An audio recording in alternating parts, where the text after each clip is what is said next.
वनचारिणीं मुनिकदम्बकादम्बिनीं नितम्बजितभूधरां सुरनितम्बिनी सेवितां नवाम्बुरुहलोचनाम् अभिनवाम्बुधश्यामलां त्रिलोचनकुटुम्बिनीं त्रिपुरसुन्दरीमाश्रये।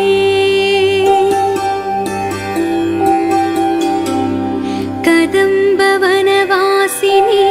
कनकवल्लकीधारिणीं महार्हमणिहारिणीं मुखसमुल्लसद्वारुणीं दयाविभवकारिणीं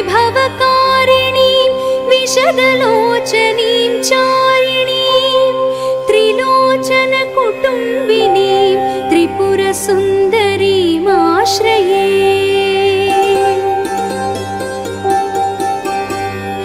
कदम्बवनशालया कुचभरोल्लसन्मालया कुचोपमितशैलया गुरुकृपालसत्वेलया मदारुणकपोलया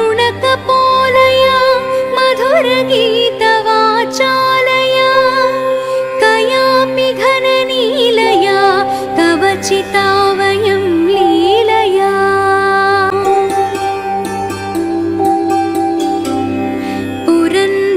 पुरन्ध्रिकां चिकुरबन्धसैरन्ध्रिकां पितामहपतिव्रतां पटपटीरचच्चारतां मुकुन्दरमणीमणीलसदलङ्क्रियाकारिणी भजामि भुवनाम्बिकां सुरवधू